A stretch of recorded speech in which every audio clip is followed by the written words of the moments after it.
In the fast-paced, technological society of today, with seemingly infinite content, algorithms are the invisible conductors, orchestrating every facet of our lives. From the products we buy, to the food we crave, to the people we date.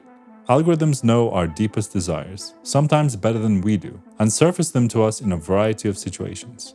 And of course, music is not immune from this either. Spotify announced in July 2020 that in the first 5 years of their Discover Weekly playlist feature, it accounted for 2.3 billion hours, or 266,000 years of playtime, which, as they mention, is longer than humans have been on Earth. And that's not taking into account the last 3 years, all the other algorithmic playlists on Spotify, or all of the other streaming platforms and their algorithmically generated playlists. So how does this growing reliance on algorithms for decision-making affect our listening habits? And how does this affect the music industry? To explain that, we first have to look at how we got here by going back to a time before algorithms were a thing. Those of you born after the year 2000 might be surprised to know that there was a time before the internet. But in the past, music discovery was a much more physical endeavor and also a much more costly one. Up until the early 20th century, you could only be exposed to new music via other humans playing it live in front of you, and so it was very localized. But recording technology in the form of phonographs, and later vinyl, tape, and CDs, as well as broadcasting media like radio and TV, made it possible for people to discover music from across the country or even the world. Growing up, I watched music channels like MTV religiously in the hope that my favorite track I just discovered the other day would come on again.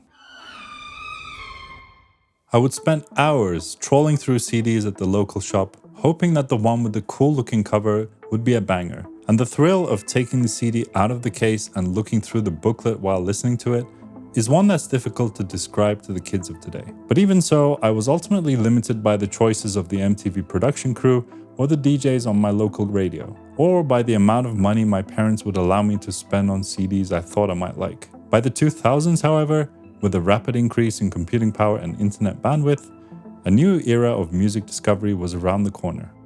Welcome to the content explosion.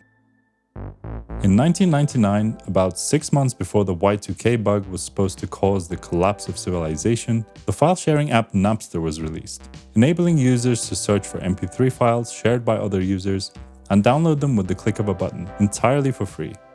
Another app, LimeWire, followed soon after. While Napster made Lars Ulrich very unhappy, it led to an explosion of music that you were exposed to as a listener, because there was no upfront cost in checking out a new artist or album that you came across like there was with CDs or vinyl. All you had to do was click download and wait a few minutes. The success of Napster gave Steve Jobs, who'd returned to Apple a few years earlier, an idea. He saw that there was huge potential in making music available online, but in a way that wouldn't attract lawsuits. And Apple released the iTunes Music Store in 2003, with the consent of several major labels. It allowed users to buy and download songs or albums, with songs costing 99 cents and albums costing $9.99 by default, severely undercutting CD prices at the time. The music industry had to accept that online consumption was here to stay. And this was followed by streaming services like Pandora and Spotify, exposing users to a mind-blowingly large catalog of music for a monthly payment, or even for free, supported by ads. The increase in computing power also contributed to the content explosion in another way. Since the 90s, musicians had increasingly been able to produce music without hiring big studios or expensive gear. But now, it was possible to record and mix entirely on a laptop. Platforms like SoundCloud and Bandcamp allowed anyone to upload their own music. And these two developments together meant that there was more music available to listeners than ever before. Music had become cheap. This new ubiquity of content, many orders of magnitude above what an average person could consume, meant that companies had to find a way to surface only the content that people actually cared about. And thus began the rise of the algorithms. Algorithms are fundamentally a set of rules for solving a problem or performing a calculation. For instance, you could write an algorithm to get the top 100 artists from the user's country, sorted by popularity. But this quickly becomes very complex to do manually as the number of rules increases, so platforms have instead turned to machine learning. Machine learning models allow you to throw vast amounts of data at them and automatically find the rules that best fit a particular problem. With the massive amounts of data collected by these platforms about user behavior, it was now possible to provide personalized recommendations and search results to each user based on their listening habits.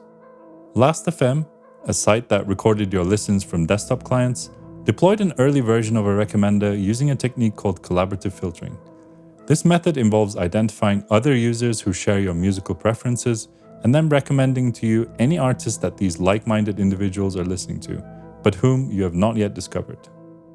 Collaborative filtering can be problematic when there's not enough information to make accurate predictions, like with new users, and this is called the cold start problem. So it's often used in tandem with another popular method called content-based filtering that focuses on characteristics of the content itself.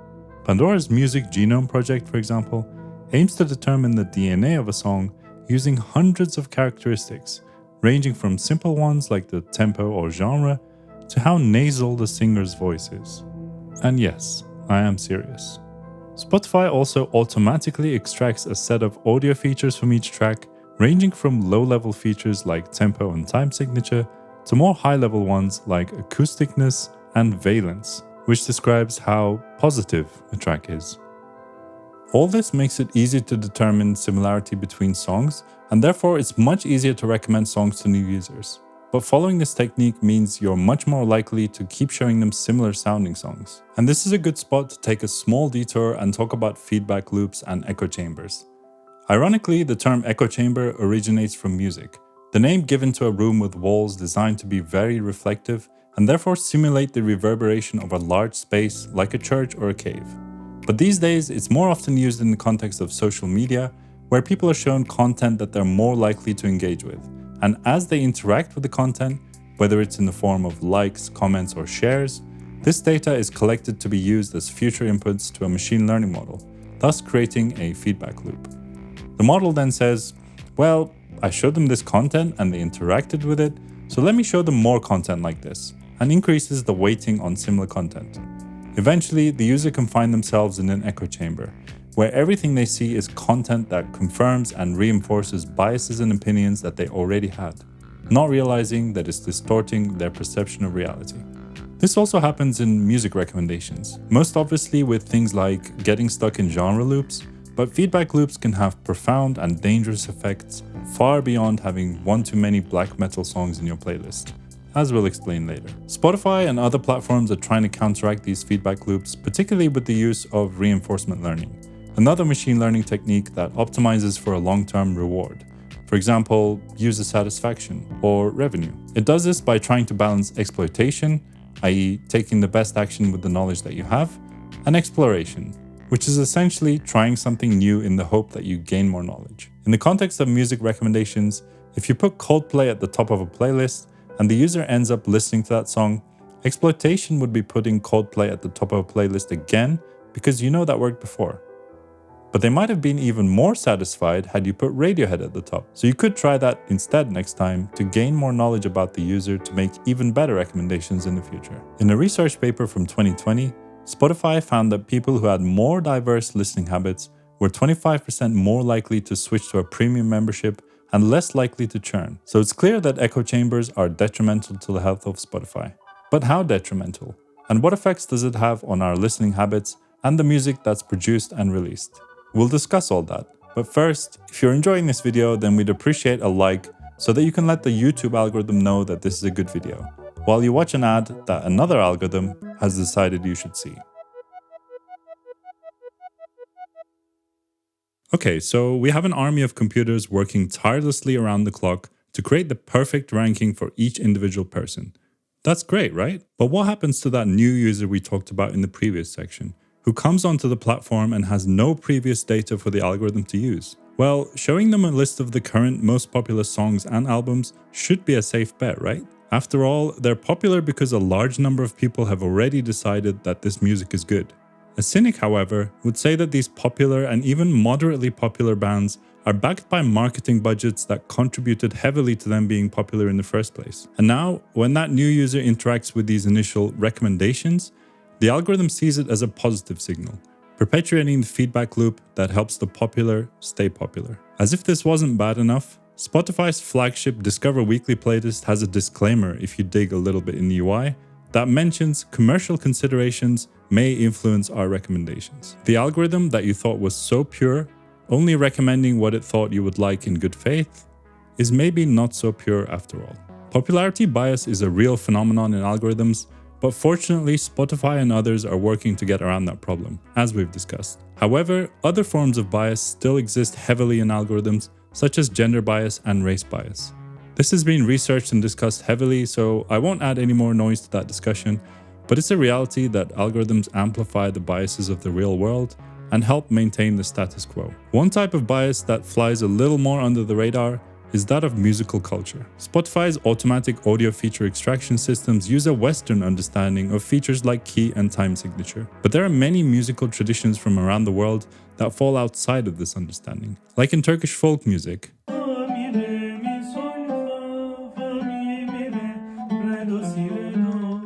or Indian classical music.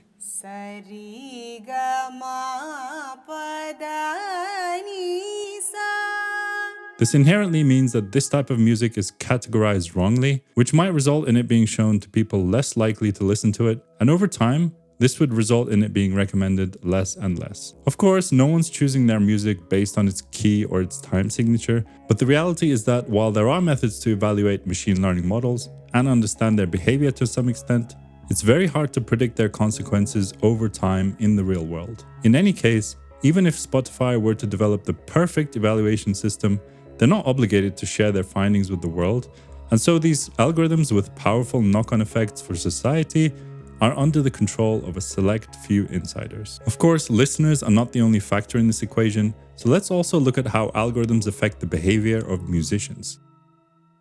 Perhaps the most obvious shift in the last decade or two has been the shift away from albums and towards single tracks and playlists. A study done by Deezer in 2020 found that only 9% of respondents preferred albums, with 54% saying that they listened to fewer albums than 5 to 10 years ago.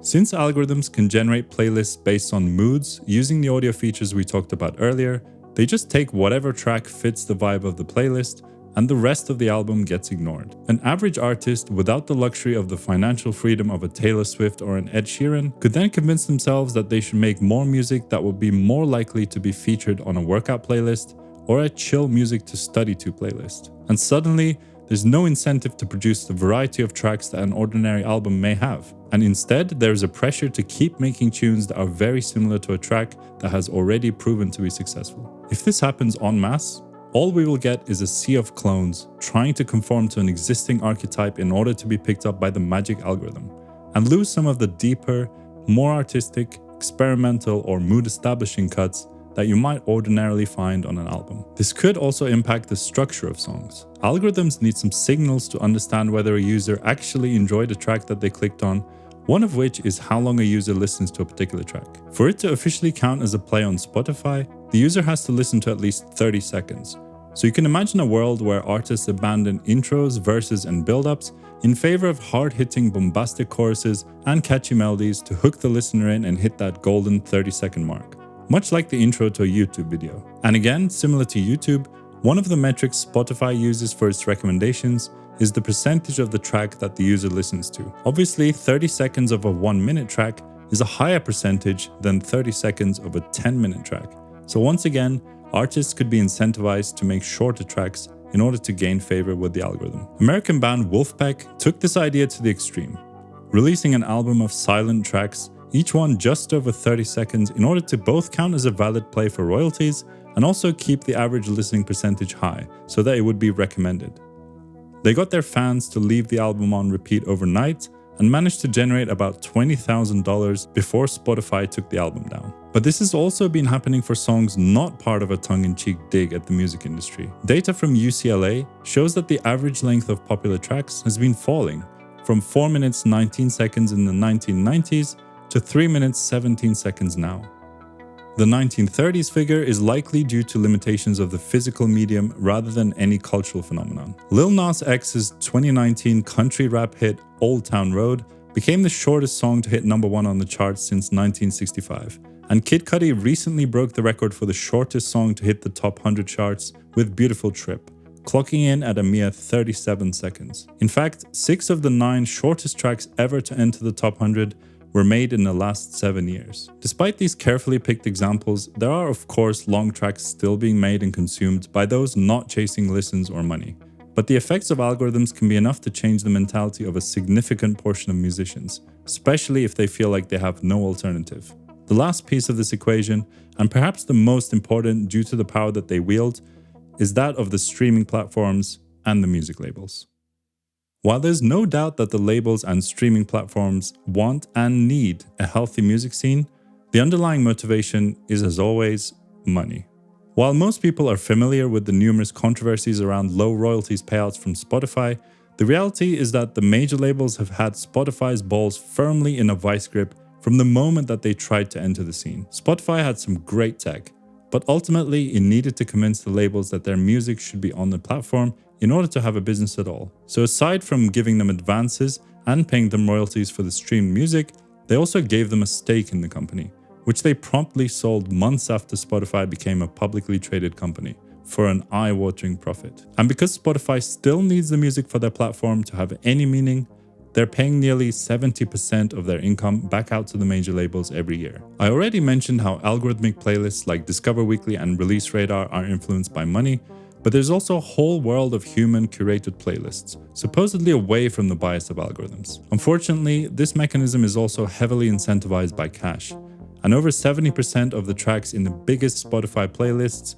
are from the 3 biggest major labels. And the exposure they get from featuring in these playlists act as a springboard for the recommendation algorithms that will likely go on to recommend these tracks in the future, even when they drop off from these playlists. And to make matters even worse, these 3 giant music labels also have their own playlist submission platforms for musicians to submit their tracks to, where supposedly impartial playlist curators create the illusion of a level playing field while continuing to boost the music chosen by their overlords to perpetuate the money-leeching machine. The cherry on top of a flaming turd, on top of a pile of bullshit.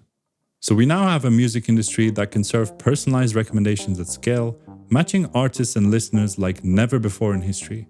And yet the majority of musicians actually creating the content are barely making a living. And the streaming platforms, as the middlemen, have yet to turn a profit, as the major labels suck them dry. They're also having to make desperate moves to free themselves from these shackles, like the report a few years ago that Spotify was inserting its own fake artists into playlists in order to pay out less royalties, as well as trying to shift users into listening to podcasts, which cuts out the music labels and therefore has a much bigger profit margin for Spotify. But is this sustainable? And what does the future look like? What's apparent from all this is that algorithms, even with their opaqueness and biases, are only partly responsible for the state of the music industry. Machine learning works, and techniques for making these models more transparent and less biased are improving every day. And it's the only way we can deal with the choice overload problem brought about by the content explosion. But as long as money can be used to influence recommendations, we will perpetuate the inequality that has been present in the music industry for decades. The executives will line their pockets, and the musicians who create the product in the first place will slowly get the life sucked out of them, unless they're one of the lucky ones selected by these gatekeepers. But I don't want to leave you on this hopeless note. So let's have a look at the potential future of the music industry. Obviously, I don't have a perfect solution to give to you, otherwise I would be sitting with a bunch of awards behind me. But we can take a look at the direction that the music industry seems to be heading in, and hopefully it will provide some food for thought. The reason that the music labels are able to buy their way to the top is because they own the rights to the music, and because Spotify and a couple of other platforms are essentially monopolies. So musicians feel like they have to be on these platforms regardless of how uneven the playing field is. And the reason streaming platforms have to accept the money is because they are for-profit companies and are beholden to the labels to have any content on the platform in the first place. A potential answer then might be to have many choices for platforms, or at least some that are not looking to grow as fast as possible and make as much money as possible, so that they could be immune to external meddling and keep their algorithms as pure as possible. The platforms Sunstream and Resonate are trying to be alternatives to the monopolies, with the former focused on a fixed price per play model, and the latter featuring a novel stream-to-own model where the price the user pays per play of a track increases until it hits a threshold where they have effectively bought the track. and it's run as a cooperative. They both proudly announce that they're algorithm-free, however, which means they've either mistakenly blamed the algorithms for the failure of the streaming model, or they just don't have the resources to implement something that sophisticated for the moment. Either way, they rely on artists who own the rights to their own music to supply them with content, which, as we've said, has become more possible since the 90s with the rise of home recording, and they are also anti-ads, delegating the marketing of the music to the individual artists on social media platforms, in theory making them less susceptible to corruption by money. Speaking of social media, that's another area where music discovery has really started to thrive, especially for the younger generations. Background music and short-form videos on TikTok, Instagram, and YouTube now makes up over 20% of music discovery, and is often used to set or complement the mood of a video. So there's been a lot of smaller artists from all kinds of genres blowing up this way, though it's easy to see how this could also be influenced by the major labels going forward. Finding music for certain moods is also being done using large language models, specifically ChatGPT, to create playlists based on a text description. There are a few services like this, but the one I tested out is called Playlist AI. So a prompt like music that sounds like sitting on a beach in wintertime listening to the waves generated a playlist filled with explosions in the sky, Sigur Rós, and Brian Eno, as you'd expect. But the playlist it created for London jazz from the 2010s featured smaller artists far more often, one with as little as 700 monthly listeners. So this could be a great popularity agnostic way of finding the exact sort of music a user might want to listen to in an abstract way. In general, if platforms incentivize users to be more active in their discovery instead of leaving everything to the algorithms, with features like text-based playlisting and more social features for word-of-mouth recommendations, then it could reduce the effect of echo chambers. However, the craziest way that algorithms could change the music industry is of course generative AI. While currently it's nowhere near good enough, and there's a link to our video on Google's Music LM if you're interested, if we are able to generate mass amounts of music algorithmically, that could immediately flood the market with music not owned by the major labels and reduce their dominance. In fact, a cynic might say that even Spotify could do this to reduce the amount of royalties that they have to pay out, though that could just shift the bias from pushing content owned by the labels to content owned by Spotify, instead of actually fixing anything. Obviously, even if AI music got to the point where it's indistinguishable from human-produced music, it would be missing the other key element that major names have, which is personality, branding, and image. Major labels are not only successful because they can rank their songs at the top of search results, they also inject tons of money into promoting the artist via billboards, internet ads, and radio airplay, which is why they've continued to dominate despite the rising number of independent artists.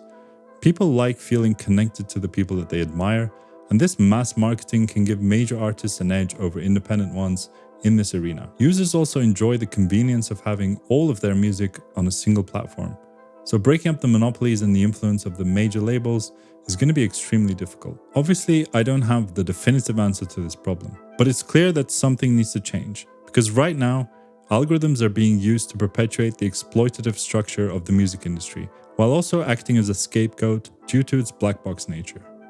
There are signs that it's improving, but let's hope we find a solution before the point of no return. If you got this far, then thank you very much, and if you enjoyed it, please like the video and subscribe to our channel so that you can please the algorithms. And we also have a Discord, which you can join to hang out with us and contribute to the future of the channel if you wish. The link is in the description. And here's another video that the algorithms have decided that you should watch.